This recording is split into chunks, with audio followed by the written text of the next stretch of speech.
Welcome, everybody, to Save Los Angeles with John Cruikshank and me. I'm Mike Netter. Back from a week, let's just say, on witness protection. John, you did a great job last week holding it in my absence, but that's to be expected because you're actually not only going to be a leader on the radio, we'll talk about that in a future show, but a leader of the county of San Diego. And I remind everybody every week what you're doing and why we're here, so let's open with that. Well, maybe not a leader of San Diego, but Los Angeles leader County. Of Los Angeles. Yeah, no worries. And you tell where my mind was last week, right? Still a little bit on vacation. No, we missed you last week, but great to have you back. As mentioned, leader of Los Angeles County, which is the southeast portion of the county, everything from Whittier down to Long Beach and across to the great city of Torrance and of course, the peninsula where I currently live and everything in between. So really a great area.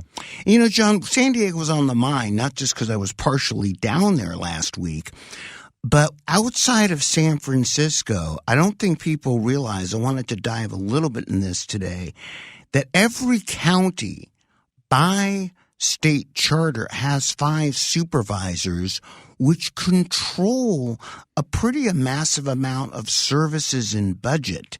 And you and I talked before the show today how, you know, a lot of people aren't cognizant of that, and they're not cognizant of how massive LA is and really what the Board of Supervisors do.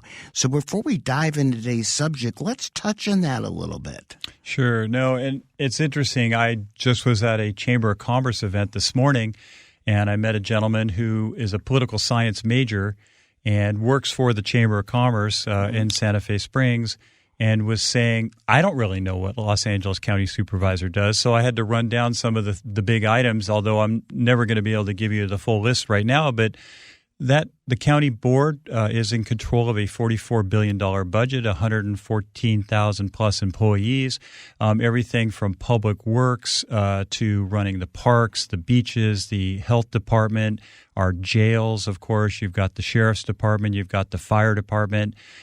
So pretty much every essential part of our lives are controlled by the county board of supervisors and by county government, and kind of all the things that fall outside of what our cities do. And my opponent likes to describe it, her job as being a safety net. And to me, being a safety net's really one part of what their job is. And I think she forgets about the fact that we've got a lot of hardworking people that don't necessarily need a safety net. What many of us need is just to have the government off our back so we could thrive as business owners and entrepreneurs and students and just people trying to live free in Los Angeles County. And so, you know, my description of LA County would never be what my opponent says as a safety net. It would be someone that's has a huge responsibility, a huge budget, and my job will be to make sure that people flourish in all types and walks of lives. And a couple things you didn't mention, since I forgot what county I'm in, let's roll a couple other things. The county is also in charge of people like the district attorney's budget. Right. And we've talked about that on previous podcasts. And everybody, I encourage you out there. By the way, thanks. I'm getting a lot of feedback in my emails and my Twitter feed at NetterMike. So I know people are listening to this podcast. But I get a lot of feedback and subjects to talk about. But one of the things is how they control the district attorney's budget. And they weren't real shy when Sheriff Alex Villanueva dared to cross them politically about strangling his budget, which, speaking of safety nets, strangled us politically in terms of public safety. But they control the budget for a lot of offices too, don't they? Well, that's where they get their power from, is by controlling the money and the budgets. And so, you know, it's very incumbent friendly in terms of being a supervisor. Part of my uphill battle has been that many of the local officials that I know and have known for many years have already endorsed my opponent because they realize who butters their bread, and she makes clear that that's, you know, the money that goes to them. She makes it clear where it's coming from. And a lot of them are intimidated that their budgets will be cut or the funding that they get from the county that they rely on gets cut. And so I always remind people that those budgets don't come from the supervisors. Those budgets come from the hardworking taxpayers, and it comes from all the efforts of us as workers out there. So to have the power of the purse string is always a critical thing, but it should never be held against anyone in terms of their ability to do their jobs properly or to freely choose options such as endorsing candidates that maybe they believe in more than others. It should never be held against anyone. The government's responsibility is to make sure that everyone can speak freely and to make sure that they can openly have political dialogues without worrying about what the retribution will be. So going to like the district attorney's office or the sheriff's department, those offices are duly elected by the entire county, where each supervisor is 1/5 of the county. And so for the supervisors to have any control over offices of those that are duly elected is not right. That's why we've talked about in the past where the supervisors put on the ballot to change the charter to give them the power to be able to pull the rug out from under a sheriff if that sheriff is not agreeing with them. They didn't do the same thing for the district attorney, oddly enough, even though I would venture to say that our current district attorney is much more controversial than any other politician we've had in LA County for a long time. So why is it that they looked at this one office of the sheriff and not the other? It's because they found that they weren't able to control the sheriff. So to get their control back, which they feel is their control, which it's not, they went ahead and put this on the ballot, and then they let the voters vote on it, although I would say most voters probably had no idea what they were really doing. Well, that's a point I'm going to go to next for all the I'm going to say, and by the way, I'm not a right-wing conspiracy nut job, but I am a nut job. Let's roll with that for a second. We'll get to mental health in just a bit. No, this show is not a personal dialogue on me. But everyone out there, when we talk about things that the county controls, it's interesting, too, because obviously you can call it by a number of things, but people doubt the election system. And you're saying duly elected, and frankly, I'm not a big election integrity conspiracist. But I think we forget that whether it's the city of L.A. gets a lot of pubs in their elections but gets really poor turnouts. And by the way, how's that working out for you, Los Angeles, as I drove through the streets to KABC today? Not too well.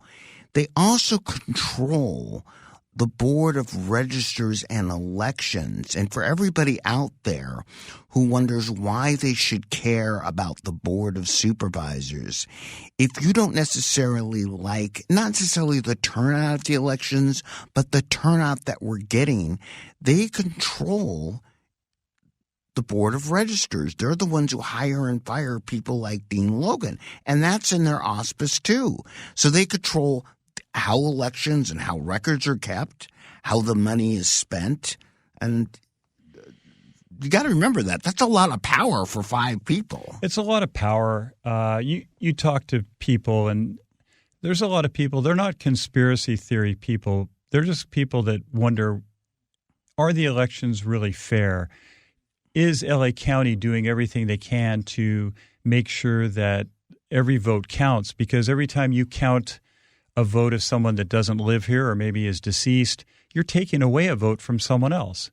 And so just the whole fairness of the thing. And I know many people say, well, it wouldn't have made a difference or this or that, but it does make a difference. And really the bigger picture of where it makes a difference is the whole idea of having a strong country and strong democracy. Democracy is really a belief in people's heart that everyone should have a voice and have representation that is honestly and duly elected. And if people feel that they don't want to vote anymore because they feel, what's the point? The county's not doing anything. They've got this Dean Logan guy in there that doesn't really care about election integrity. And you have something like this recall of George Gascon occur. And now you have to have private citizens and private attorneys come through to go back and actually see that they did not do their job properly. And I know Susan Shelley on this radio station has talked a lot about that, and she talks a lot about the concern about integrity of voting. And so once you've eroded the trust in government, then the threat of losing our democracy becomes greater and greater. So as a county supervisor, I have an opportunity to go in there and shine a nice bright light on what's going on, because I think about it in my own personal business. Like when my clients don't trust that I can do my job right, they don't necessarily call me anymore. They just go right to my competition. And then when I start losing business, that takes money right out of my pocket and out of my employees' pockets. And so you have to fight as a business owner for that trust and integrity. And when people say, well, government's not a business, well, I get that part, but government has a responsibility, just like businesses do, to earn trust of people. Just because you're an elected official doesn't mean we should just trust you. In fact, we should always question every single one of our elected officials every single day until they give us a reason to trust them. And right now, I would say that most people don't trust our county government when it comes to election integrity. And when you talk about election integrity, I want to go down this path here because there is competition in government. And the competition that we have, and I've ranted and raven on other radio shows about this, about Dean Logan. And this isn't, by the way, Dean Logan sitting in the back shredding votes, okay? This is about what just happened, for example. So when you talk about the city of LA, John, and you've heard me ramble on this before, where you had Nuna Martinez thrown out, forced to resign, president of the city council for making racist remarks, trying to rig districts, okay? So a special election is held, and there's a 9% turnout. It's part of the Board of Registers. The biggest competition isn't the Republicans versus the Democrats. It's apathy. And it's kind of in your race, this is critically important. You and I have talked about this off the air, now on the air, a number of times, that the biggest challenge you're going to have is not just Janice Hahn, it's getting the voters out. And it should be the job of, and by the way, they have a budget for it in the state of California to advertise that an election is happening. Now, the Board of Supervisors, since they're the incumbents right now, like Janice Hahn, probably aren't too anxious to advertise because a poor turnout serves in her favor. That's kind of where you can call it election integrity, election ineptness, you can call it anything you want, but comment on that because voter turnout is so critically important to getting you elected and changing the face of what's happening in Los Angeles County today. I mean, what's the definition of insanity? It's doing the same thing over and over again and getting these results that we have. People complain all the time about government, but I don't know if people really realize how important some of these races are. As a city council member of one city of 42,000 people, that's a small microcosm of the entire Los Angeles County. As we went through this whole pandemic and we started to realize the power of our Board of Supervisors, whether it be eviction moratoriums or mask mandates or all the other things that were meant to control us, and then coming out of it and seeing how we were the last county to come out of this, and we still have this person that calls herself a doctor that isn't even a doctor of infectious diseases or any type of medical doctor, running our health department, which is one of the biggest departments in the county that's affected us all. And I said to myself, I have an opportunity to take some common sense, some of the things I do as an engineer and have learned as a politician. And, I'm certainly a neophyte when it comes to politician-type activities. My opponent, she's lived her entire life. Her dad's name is on every building. And so it's David and Goliath. And until people realize that they have the power to make changes and make their lives and their family lives and all of them around their lives better by changing the Board of Supervisors, until people start realizing that, we're going to continue to have what we have: rising homelessness, rising crime, transportation systems that don't work, tax dollars that just get squandered left and right. But we're able to raise a pride flag up at the local lifeguard station, and that changes everything for all of us. I mean, these are all ways to just divide us. And you're right. The hope is for all the incumbents, because they have the power of the purse, they have the power of the email, and they're able to send out free stuff. They're able to go to every event with our taxpayer dollar to advertise and to campaign for no money, where I have to raise money and I have to be on podcasts like this to get my message out. And so, yes, there's a huge power of incumbency, but like you're saying, Mike, waking people up to realize that they have the ability to make a change. And if there is a low voter turnout and I could get the people voting for me turning out, there's a great opportunity to change LA County, and we have that opportunity now. Yeah, it's interesting, isn't it? When we talk about, you've got local offices like yours, and people in Rancho Palos Verdes get excited, come out to vote. People get excited to come out for vote for president. But there's this large spectrum of offices in the middle, state assembly, state senate, where the voter turnout is low. And then you've got this other one that's kind of in the middle called the Board of Supervisors that if I want everybody to really think about this, they control the budget of the sheriff who arrests a lot of the criminals. They control much of the metro, which provides transportation from us moving around. They control health and safety, like you talked about with Barbara Ferreira, an alleged doctor of something, we're not quite sure what, but not of health. They control the election system. They control the jails. They control the district attorney who prosecutes the people, who determines what jails they're put in.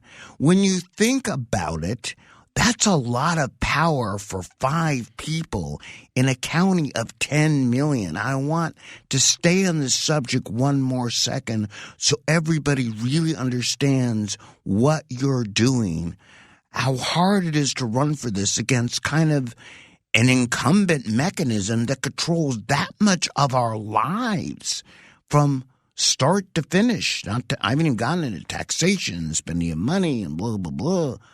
But who's got the time? A lot of power in that office, a lot more than many of the other offices. And this is a strange statement, but everybody's going to vote for president. Great turnout. Let me break it to you. No matter who's elected for president, for you in LA County, they're going to have less of an effect on your everyday life than the Board of Supervisors will, won't they? 100%. In fact, I would venture to say that the city council of the city you're in has more influence on your lives every day than the president does. And certainly in terms of LA County, you use the word power.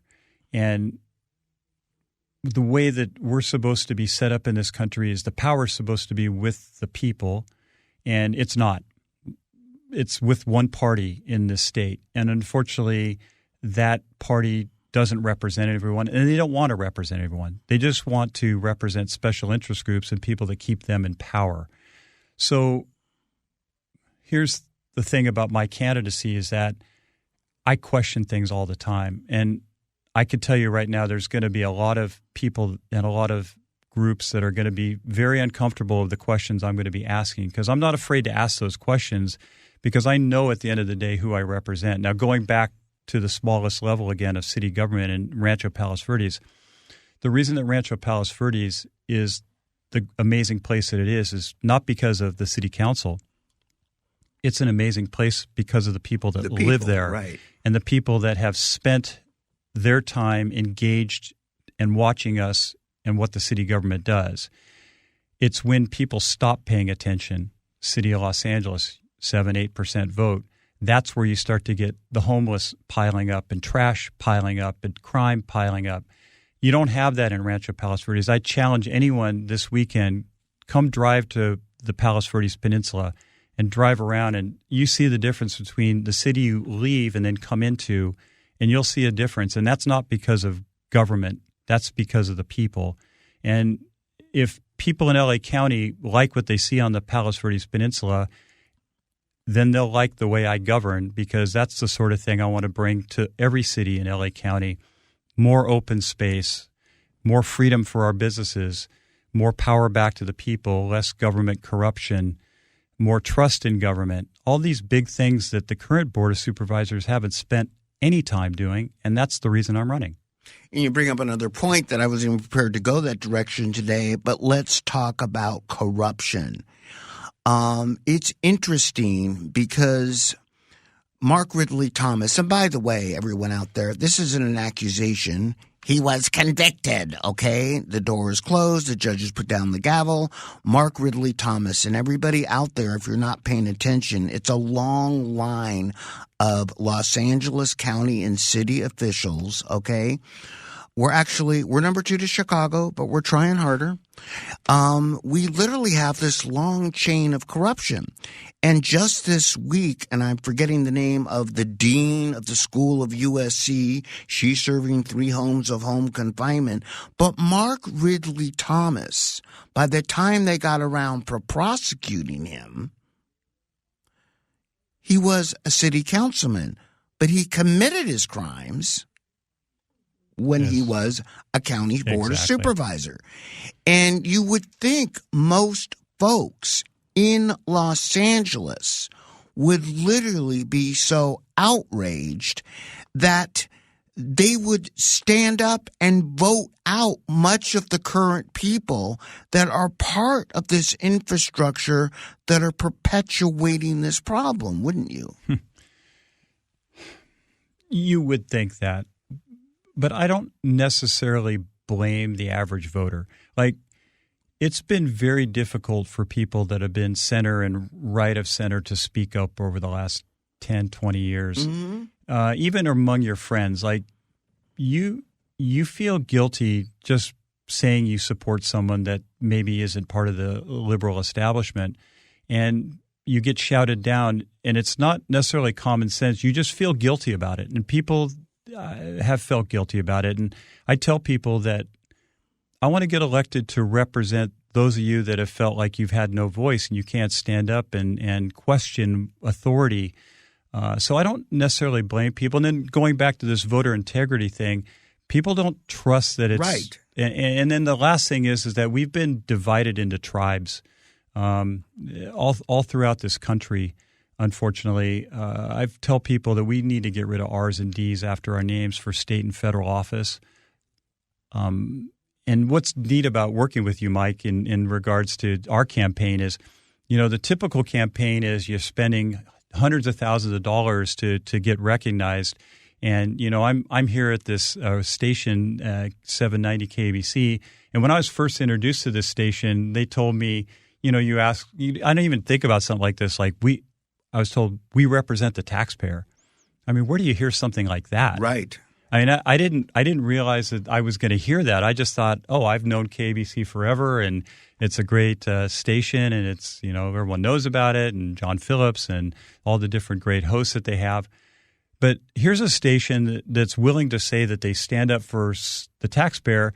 When is the last time you heard anyone say they stand up for the taxpayer? You go about this corruption item. And unfortunately for me, I was always the one that I never snuck into any movie theaters or did that because I would just get caught. Like I would be the worst criminal ever, just because I probably looked guilty right off the bat, and I would feel guilty, and so I would never. You and I would make horrible shoplifters, John. I mean, I realize the limit is $9.50 now, but I feel guilty if I accidentally put I'm the kind of guy that returns something back to the counter if they didn't charge me for it. Totally, and so it's a bad. By the way, for all you criminals out there, it's not such a bad trade. It's not as profitable, I will admit, but I do sleep easier at night. Well, and I do too, and I think that's the interesting thing about it is just telling the truth all the time is the easiest way to live your life because you don't have to think about what you're backtracking on, and also. Politicians like to talk and stay on both sides of the fence on every issue, and they try to make friends with everyone. I'm not out to make friends. Like, I'm out to listen to people and hear every argument and help make the best decision I can based on all the information I have. And I think that's all we really can ask for politicians. But unfortunately, we don't even get that. Like what we get from politicians are, what's my next job that I'm going to have? Who do I need to screw over to get to that next job? And how can I get through this next board meeting with barely listening to people to just go off to my next gala to be, hit with a bunch of compliments and free dinners, and then I could hand a big check out and not give any credit going back to KBC to the taxpayer. Mm-hmm. I'm telling you right now, there's going to be a whole closet of big checks with me because I'm never going to carry a big check ever. And every time I do give money to a city, that money as I give will be, I'll say this is from the taxpayers of Los Angeles County, because they don't get the credit that they deserve, and we need to get our feet off their neck, because right now businesses are suffering. I go to these Chamber of Commerce events to hear from, not just mom and pop businesses. I hear mid-size and big businesses, and they're all having struggles. And why is that? Well, it's because of our government and their inability to understand the struggles they have. And it's not like I'm a genius, but to understand something, you actually have to listen to people. You have to go and listen to people. And our politicians don't do that. They don't listen to anyone. And they work in a vacuum, and they get their marching orders from a party, and then that's how they do things. And that doesn't do anyone any good except for them and their power. And the day of that is going to end soon. Yeah, and I want to give the County Board of Supervisors a little bit of credit at one thing they do well. They spend taxpayers' money very badly, okay? And look, let's put it on the table here, right? Nobody spends money worse than L.A. County, and we had some evidence of that in just happening in the last week with a story that broke yesterday. And let me set the table on this a little bit for everybody out there, as I did another radio show with Angela, SOS We and Handy Bales on. And for everybody out there who has listened to our previous podcast, broadcasts, if you're not listening to KBC, what are you doing with your time? So under California's Homeless First policy, where we see this human tragedy of homeless literally throughout L.A. County, approaching 80, 90,000. We drive to the studio, we see it on the street, we accept it. Under the Housing First policy, we have to provide them with housing, and this is going to be a shock to everybody out there who drives down the streets and counties of Los Angeles. Many of these people have addiction and mental problems, okay? This isn't a housing problem. This is literally a problem where they need treatment. Under Housing First, using state money, it's hard to do. Evidenced, by the way, whether you're right, left, or in the middle, by Karen Bass herself, who last week stated that just in the last 30 days with what she's trying, 9 to 10% in the city of L.A., by the way, part of the county, for everybody out there not paying attention, people that were put in these programs left on their own because the drugs and alcohol and mental illness were just a better option than living somewhere. Now, the county of Los Angeles took other people's money, we call them state money, took $30 million in about a year ago for a mental health program. This is separate. This is to treat people. We have a 968 or 988 number. And by the way, if anybody's ever called it, try it sometime. It's kind of like a 411 referral service for people that have issues. Doesn't work real well by the county's own admission. They took $30 million in to create a problem that was kind of a preemptive strike against people that were either homeless or about to be homeless that have issues. They're returning $15 million to the state of California because they can't make the program run well. And I read that and I'm like, wow, that's really kind of appalling. I mean, we watch this human tragedy on the street. The County Board of Supervisors is supposed to watch over this program and make it work. There's always like, oh my God, we don't have enough money. Thank God we got the free gay pride flag to fly over the building.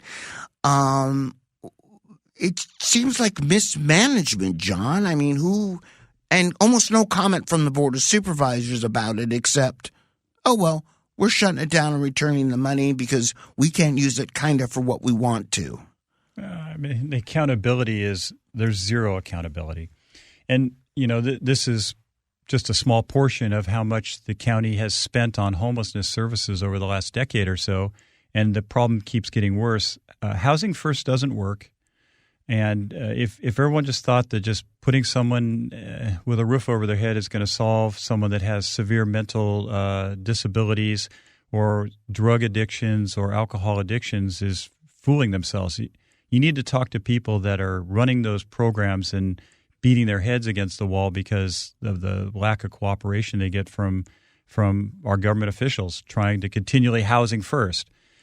There's areas such as in Orange County, the Rescue Mission, and others that have solved the problem. They've got let me correct you for a second. They've gone around the problem because they literally have to bring in separate funding, which is what this $30 million was all about. Housing First, and I'm sorry to cut you off. Yeah, no problem. But this is a scary thing because they cannot use those billions of dollars that you're hearing. We're spending billions on homeless. We've spent $17 billion on homeless. But we have actually, and you know this, John, we have county employees or nonprofit employees paid by the county. And no, I'm not having a stroke, and this is not an illusion and not fiction, running around in golf carts on Skid Row handing out meth and crack pipes because they feel it's a better option than them using a dirty crack pipe versus giving them treatment. Now, it's not the individuals in the golf cart. It's the county that runs the program that says, oh, I guess we kind of have to do this because, we don't – it's insane. Well, why? Why do they have to do it, right? I mean, it seems politically – That's a good – I don't know. I don't know why they have to do it, but they do it. Well, right? They do it because it feels good in their heart to do it.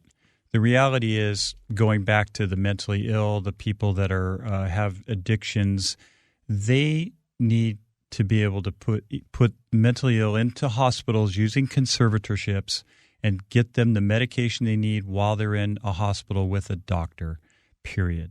You can't medicate people on the street. But for some reason, we've gotten this whole idea that you can't have the ability to detain people in conservatorships, like it's some type of penalty. It's not a penalty. And maybe it's because I'm old enough to remember some of these movies where liberal actors have tried to change the trajectory of the way we think. You think of China Syndrome destroyed the nuclear industry, mm-hmm. right? Even though the story was completely ridiculous, and nuclear energy is one of the cleanest forms of energy that we have, and we should be using nuclear energy. But then you go to Jack Nicholson, One Flew Over the Cuckoo's Nest, and you think, oh, every hospital is like that.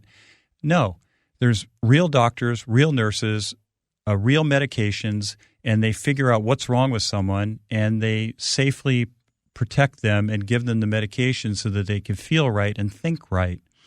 If you give them a medication and then a day later they're back on the street, that it's just a cycle that never ends.